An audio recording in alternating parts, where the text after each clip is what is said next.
Jim Carroll, Ralph Baber, psychology takeaway. You need a dose of the real. Life's absurd. We know the deal. Did you hear? Don't let it get you down. Turn that frown. Upside down, upside down, down, down, upside. Hey, I guess we're upside down again, Ralph. We are, and that makes me curious. Why are we upside down? Well, I think we're fine. I think our little intro went upside down, sort of somersaulted. This is Jim. And Ralph. And yes, curiosity is an interesting thing, and that's what we're going to be talking about today. Yeah, and the other week we talked about play and laughter. And it seems to me, and I may be wrong in this, but I'm going to defend my position if I have to, that people who are naturally curious often do more play and have more fun. Could well be, because they're asking questions that sometimes don't have any real answers, and so they have to, quotes, play around with the ideas. Yeah, and we have several examples of people like Temple Grandin and the Einstein and Goddard, the researcher with chimpanzees. Goodell. Jane Goodell. Goodell, Yeah. yes, Goddard. Sorry, And, yeah. space, not monkeys. Yeah, Goddard was space. Goodell is chimpanzees. And from chimpanzees into the great apes. And I don't recommend always people looking at Trivial Pursuit kind of things on YouTube, but there is an interesting thing in great apes that's kind of a play thing and also sort of funny. A guy who's a boxer puts up a boxing bag in front of himself, and a boxing bag in the area under glass that there is one of the great apes. And he stands and punches the boxing bag that he has as hard as he can. And he does that about 10 times. And then the great ape who is looking at this, all of a sudden, he hauls off and punches the boxing bag that's on his side of the glass cage. So is the ape is imitating the human? The ape is imitating the human.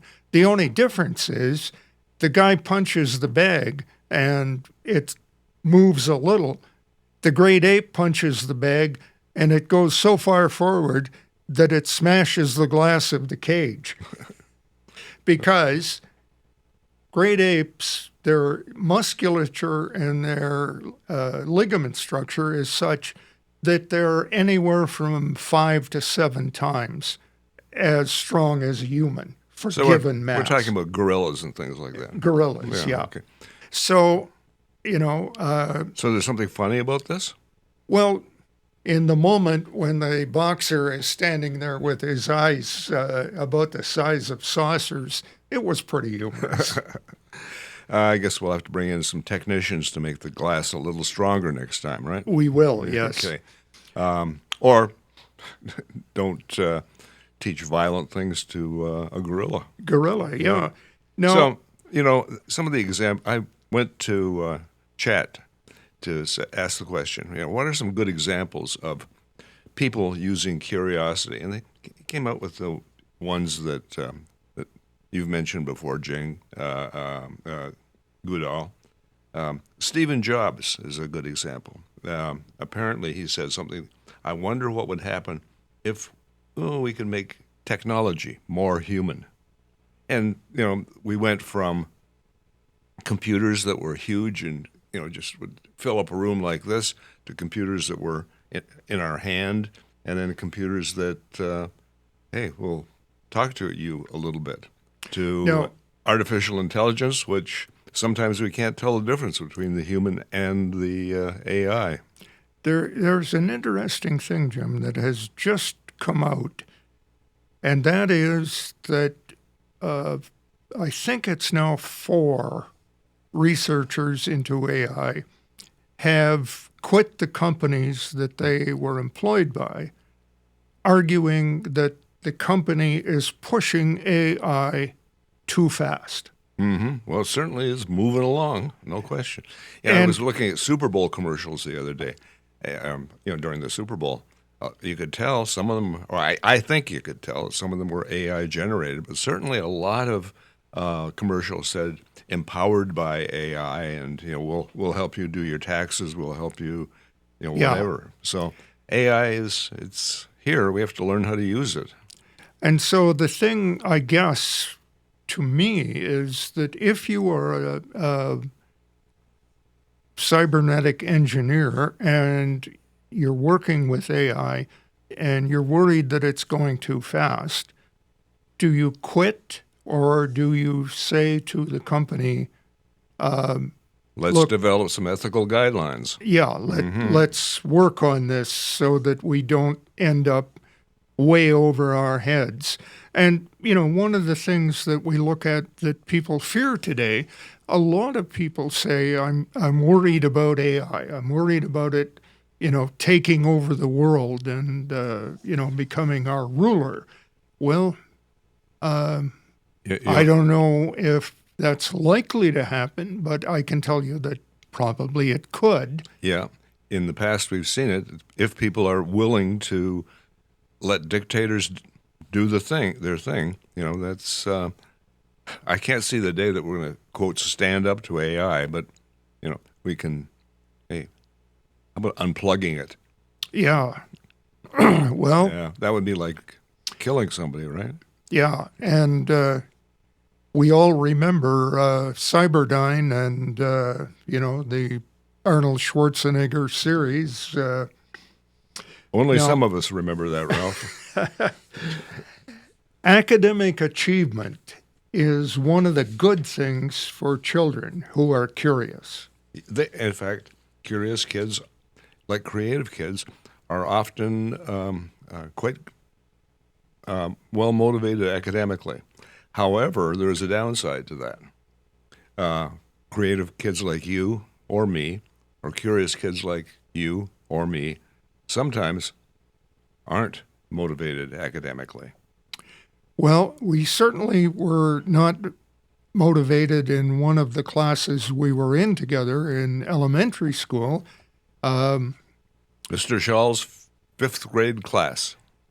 And he was a brand new teacher and Fresh out of teacher's college.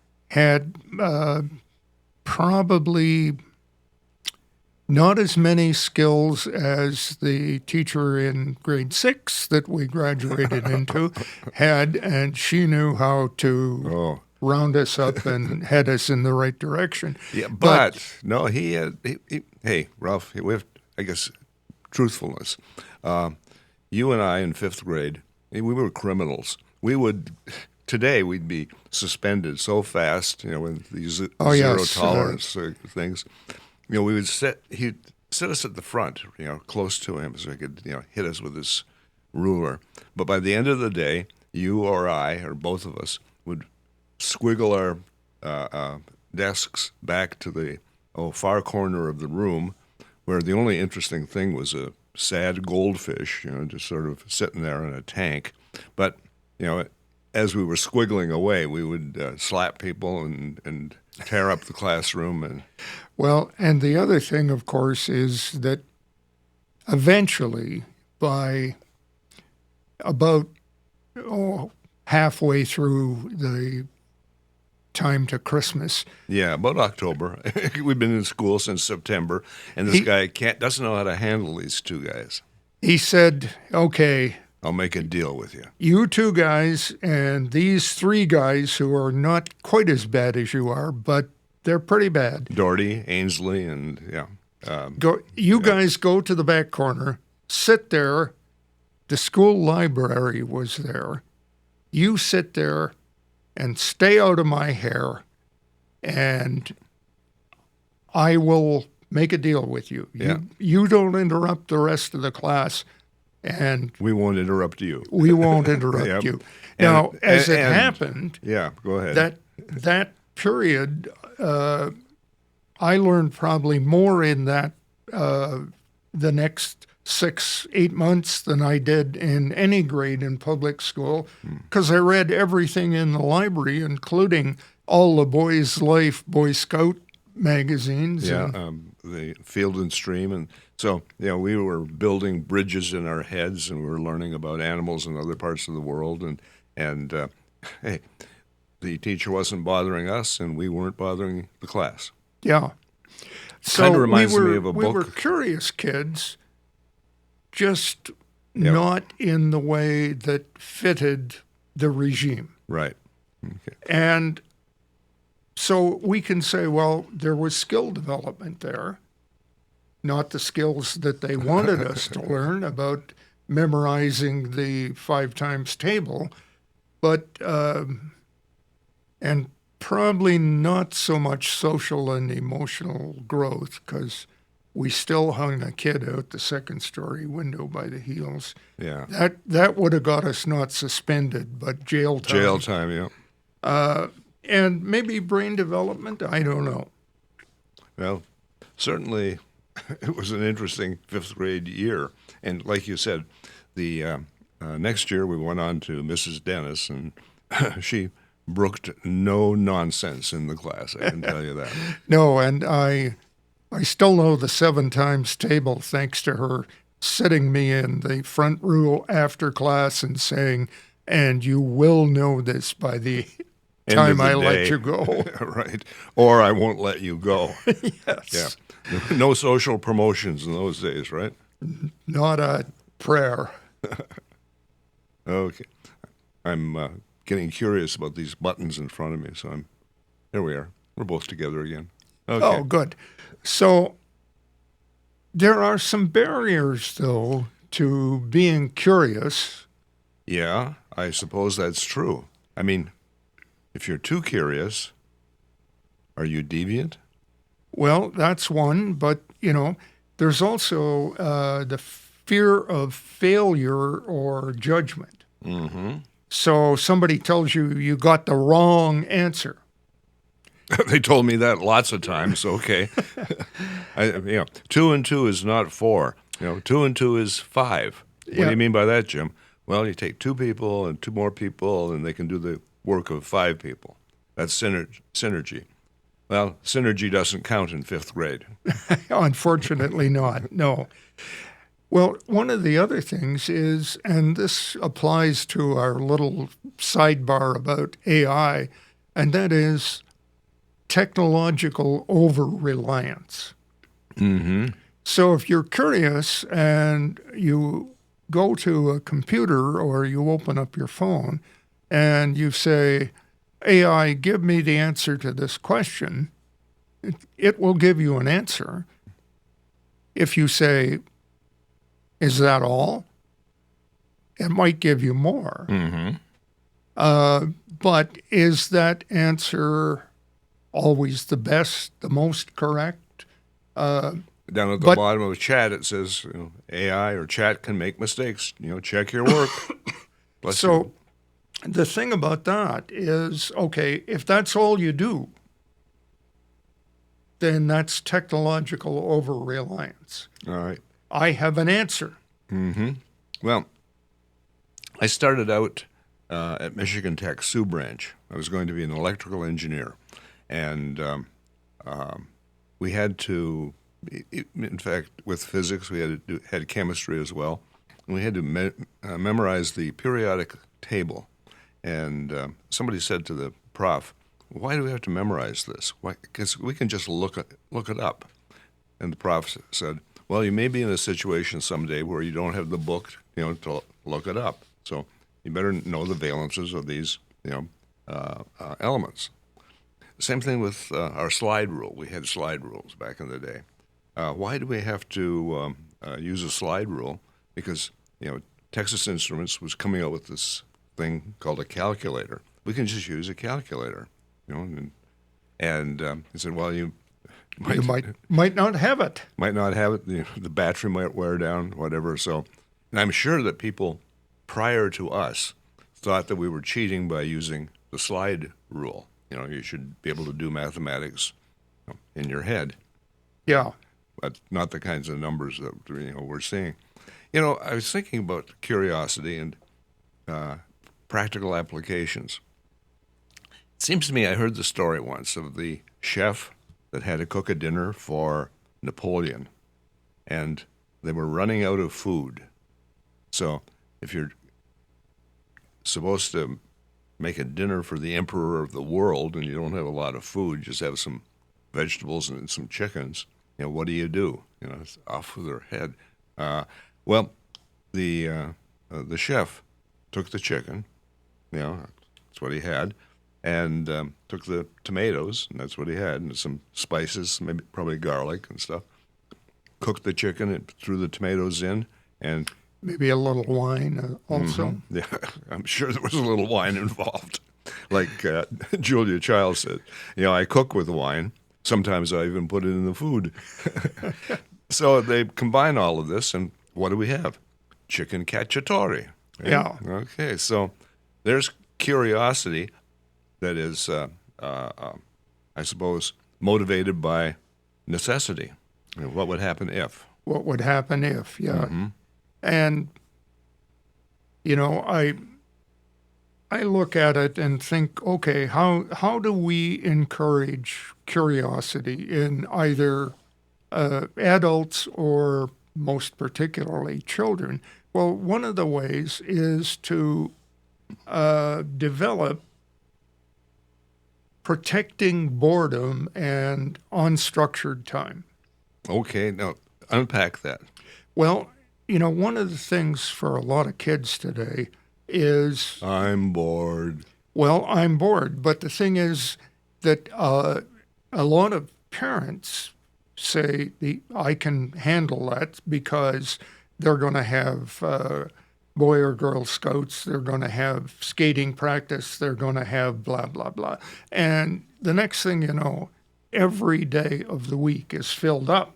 Every hour of the time after school is filled up. Yes. And what happens is the kid has no time to lie in the backyard and look up and say, I wonder why clouds sometimes are really high and sometimes they look like they're really low, or why does the wind shift directions the way it does, or sit inside and say, I have this puzzle and I've done it 10 times. How can I make it challenging again? Well, if I put everything down so there's no picture and I just have to do shape recognition, that might make it more interesting. Yeah. So, the thing is, if you have time which is not structured and you hear a child say, I'm bored, well, the thing to do is to say, go and find something to do, not, let me find something for you. Uh-huh. Well, the kid says, okay, I'll turn on my computer, and that might not be the way, The way best out. thing, yeah. In the show notes, Ralph, I mentioned at the very beginning Isaac Newton. Remember him? Mm-hmm. I think he was in 5th grade with us too, right? Yeah, Yeah. he was. And there was a plague in London, or just outside of London, and so his parents shipped him off to his uncle. Now, he was a bright kid. I think he was going to Oxford at the time. So he's now at his uncle's farm, away from the intellectual stimulation, and he spends a good deal of time lying on his back, looking up at the sky, looking at trees, looking, sometimes down and looking at things down there. And through this, I suppose that would be boring for some people, but Isaac Newton came up with the notion of gravity and how it worked. Why rocks don't go up but come down, why clouds are up there and not down here. Why an apple that detaches itself from the trees falls instead of staying there. Now, there's an interesting side note to that, Jim, from also Isaac Newton. Thinking of doing math entirely in your head or in longhand, Newton wrote a manuscript that had a number of very complicated mathematical formulas. He was working with the Newtonian universe, the planets spin around because of blah, blah. And this is the proverbial, the dog ate my homework.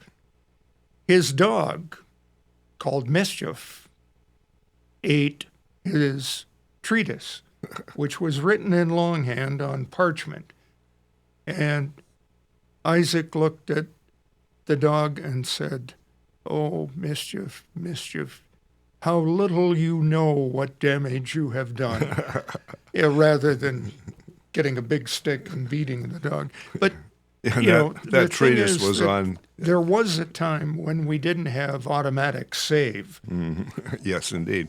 And that treatise was what later became calculus, which we all had to learn at university painstakingly. And I can say, Ralph, yet again today I have not had to use calculus at all. Not even today? Not even in the last, let's say, roughly millennium. 60 years? Right. But to be fair, we use it all the time when we're driving and we take a look at a car ahead of us and we have to figure out where that car is going to be in the next 3 or 4 seconds. Is it going to be on top of me, or is it going to be turning a corner? Which is calculus, but what would we call it? Informal calculus, right?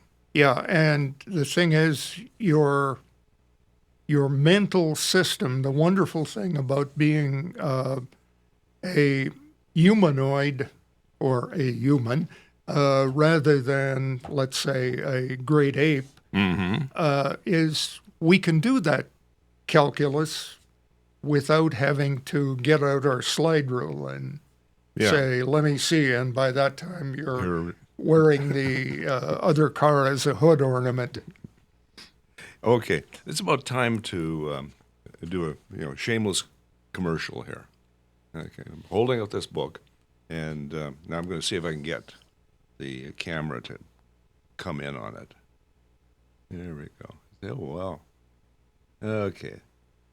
This is a book that Ralph and I did. Ralph is the primary author of Raising Curious Kids.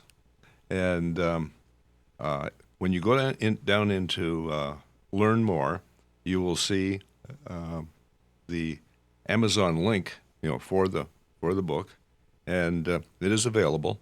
And hey, if you know somebody who has kids who are tending to say, "I'm bored," well, you can help that parent with the child's curiosity. So I just let you know that this is, available to everybody.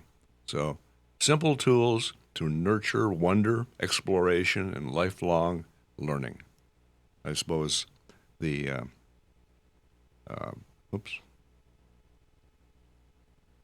Mr. Shaw, the 5th grade teacher that we bedeviled, did not have a book like this in his arsenal, but hey, he had a couple of kids in the class, probably 5 of us in the class, who still, I think, remain curious to this day.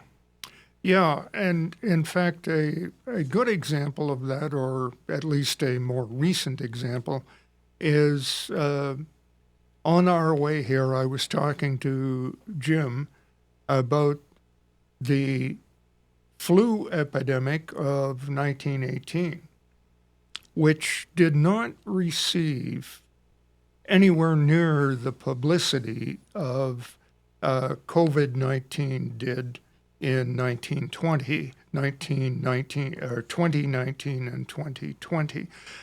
But it was more serious than the First World War in the sense that it killed about twice as many people worldwide as were killed in 1914 to 1918 in World War One. Okay, yeah, we talked about that, and I still am not sure where that point was going, but Well, it's a curious thing that you do, Ralph, looking The at thing is that histroids. it's an example of something that a little piece of something that I read 3 or 4 days ago led me to say, I need to know more about that. I don't know enough. And so I'm not finished my quote research finding out more about So the flu and how we went from the Great Flu of 1918 to COVID-19 and how we got quick development of vaccines. Now, those of you who are not pro-vaccination can say, oh, didn't work, bad, people, et cetera, et cetera. Or if you're on the side of vaccinations, you can say, oh, it was a great thing. It came so quickly. But the thing is, what changed? How did we get from one place to another? And the answer is we got there from very curious people who are medical researchers. okay, good point, Ralph. And on that, we shall leave our audience, and we'll Hopefully see you more next curious. week. Yes, get curious. And until next week, this is Jim And Ralph, saying, keep your stick on the ice. because we're all in this together.